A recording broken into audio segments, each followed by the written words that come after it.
Here's a secret if money is important to you. Most of the money advice you see online, even the stuff that goes viral, isn't technically wrong. It's just missing context. But it's that missing context that usually costs people the most money. Today, I'm gonna help you cut through the noise and help you learn how to spot bad money tips online before it ruins your finances. For those new here, my name is Lissa Lumutenga. I'm a certified financial planner and I want more of you building wealth and building an abundant life.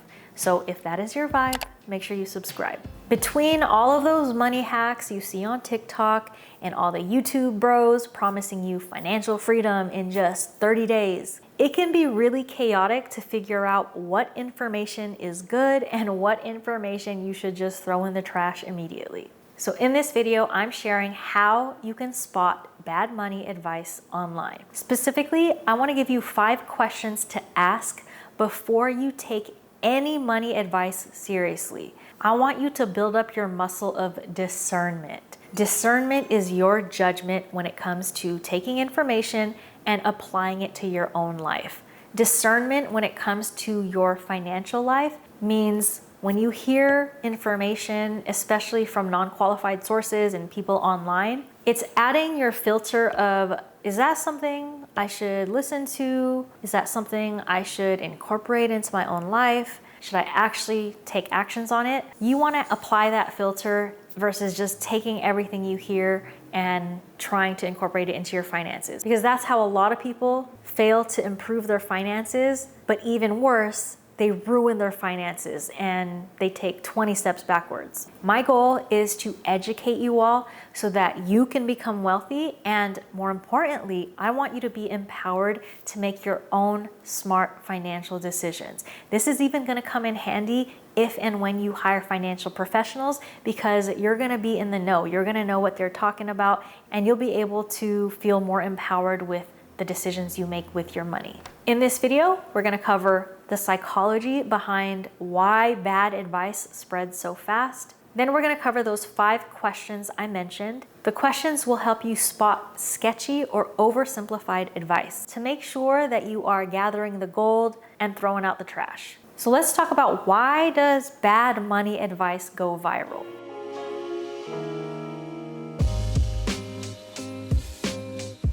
Bad money advice thrives for a couple of reasons. First, it's emotional. It taps into fear or hope. And I'm not gonna lie, sometimes I do this too because it's a great strategy to get you guys to watch my videos. Do this one thing to retire early, or you're falling behind, so do this. When people can tap into your emotions, it piques your curiosity, it gets you to engage. Engagement leads to views, and those views can ultimately lead to money. Another reason bad money advice tends to go viral is it's simple. When there's nuance, it tends to not trend. I tend to talk a lot in my videos, and I tend to say the words, "it depends," a lot. People want simplicity. They want to know, should I pay off debt first or invest? They want to hear one or the other. But then you have people like me who sound overcomplicated when I say it depends. So when things are simple, people are attracted to that. This one hack made me $10,000 in a week is very appealing, and it sounds more interesting than a widely accepted rule like spend less than you earn. Another reason bad money advice goes viral is it's personal. The flag here is it's not personalized. A lot of times people share their story. And as humans, we put ourselves in someone's shoes when we're hearing about a story. A lot of times we try to apply it to our own lives. So if someone shares their success story with investing in this thing and it made them $1 million, we want to believe that if we take those exact steps, that we will also end up with that $1 million. And the truth is, it's a possibility, but it's not 100%. So let's move on to the next section. How can you tell what's solid information and what is just fluff that you should throw away? Let's talk about 5 questions that you can ask when you learn some new information or you see some money tip online and you don't know whether or not you should take it and apply it.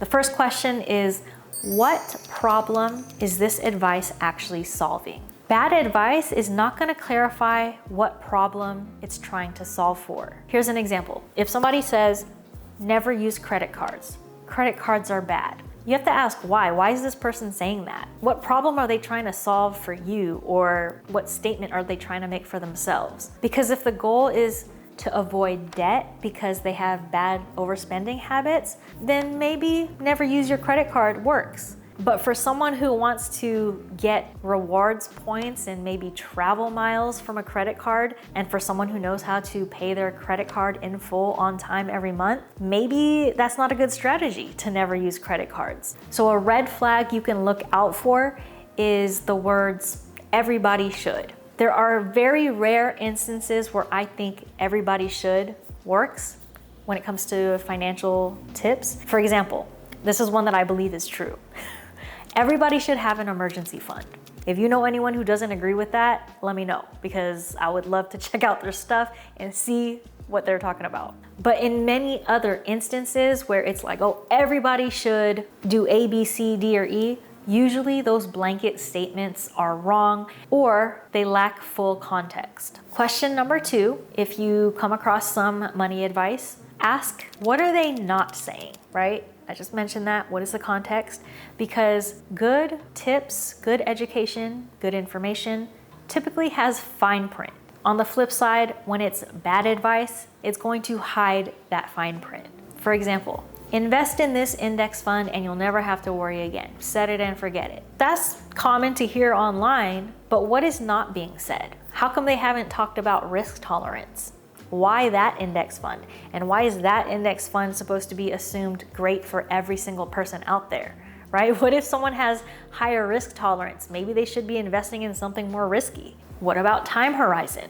Does that index fund work for people who plan to retire in 2 years? Does it work for people who plan to retire in 40 years? We don't know. It really just depends. So another rule of thumb is if something sounds too easy or too absolute, there's a likelihood it's missing some context. Let me throw another one in. This is one that I hear all the time. And it wasn't until I became a certified financial planner and started taking courses, and I actually just went to another workshop for continuing education on this. But it wasn't until all this that I realized how bad the advice is to open a Roth IRA, invest in a Roth IRA. Again, you need more context. I've seen tons of TikToks, Instagrams, even from people I admire, people I like, tell their audiences, open a Roth IRA. So a Roth IRA is a retirement account and it operates on an after-tax basis. So the idea is if your investments grow, you're not gonna have to pay taxes in the future. A lot of people like that idea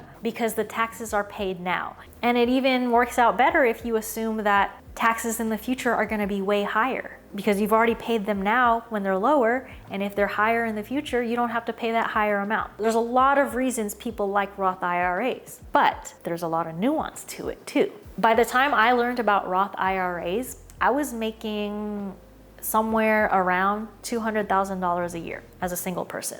And there's this income threshold where you can contribute to a Roth IRA if you make this amount or less. If you make over this amount, you cannot just take money and put it into a Roth IRA. There's also other nuances with having earned income to be able to put into an IRA. There are a lot of different rules to retirement accounts and IRAs, and specifically Roth IRAs, that nobody has the time to say all that in a quick TikTok video or Instagram video. So it's not that a Roth IRA is a bad plan, a bad account, but it's that you need all the details. Because in that example that I gave you, I was above the income threshold. Had I put money into a Roth IRA, listening to that advice that I saw online, and I put money into my Roth IRA and it grew, and years and years I just keep putting more into it, not realizing that I'm not allowed to because I make too much, I would have to pay an excise tax. And not only that, I would have to take that money out because it wouldn't even be allowed to be in there. So no tax advantage there if I'm not even allowed to put into it. So let me come back from that tangent, but I had to mention that one because I hear that one all the time. Again, Roth IRA, neither good nor bad. It is a tool, but you have to make sure that that tool works in your situation and that you have more details and context around it. If something sounds too simple, just know that it's possibly missing some context. Do some more education before you take any actions on your finances. Question number 3, when it comes to discerning whether or not money advice is good or bad, is where is the evidence? Basically, check those receipts. A good money educator is going to show you data, show you credible sources, show you the math behind how something works, or just give you a really good explanation on how it works. Bad advice is gonna feel just like clickbaity, viral information. If someone is just like, trust me, bro, invest into this thing, that's not financial education. That is giving you a command, demanding or commanding that you do something. Question number 4.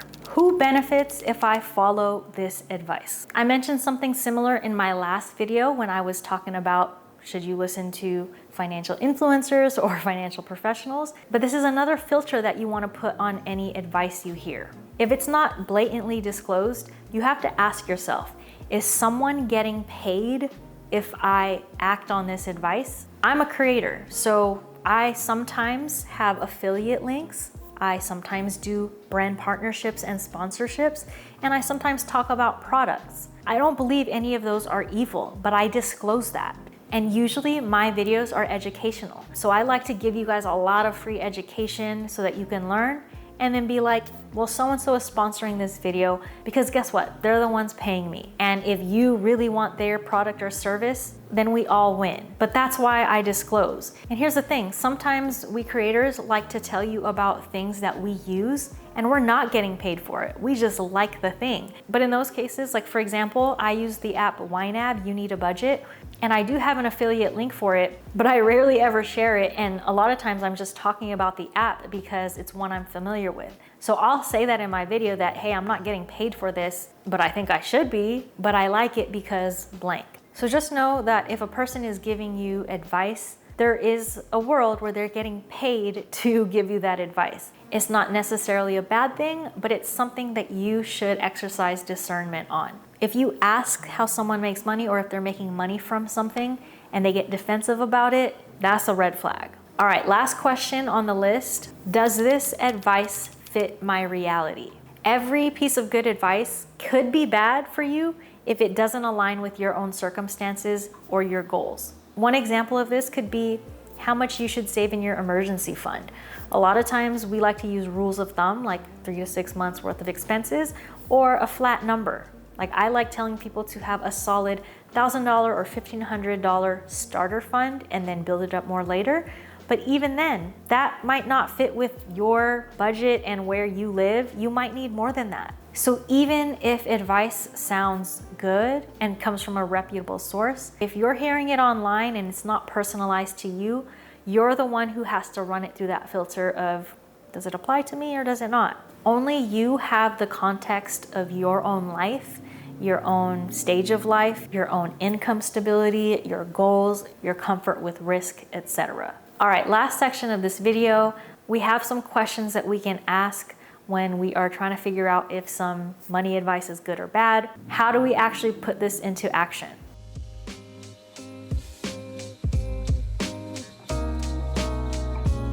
So first off, the more you learn about money and finances, and more importantly, the more sources you learn from, you're going to really build up your muscle for discernment very fast. You're gonna learn how to tell if something is legit versus if something sounds fishy.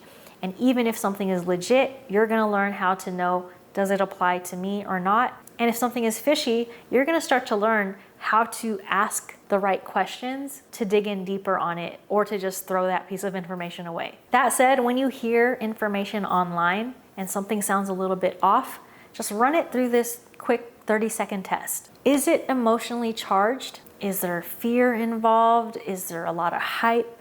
Is there some guilt? Could be sus, not all the time, but could be. Is it oversimplified?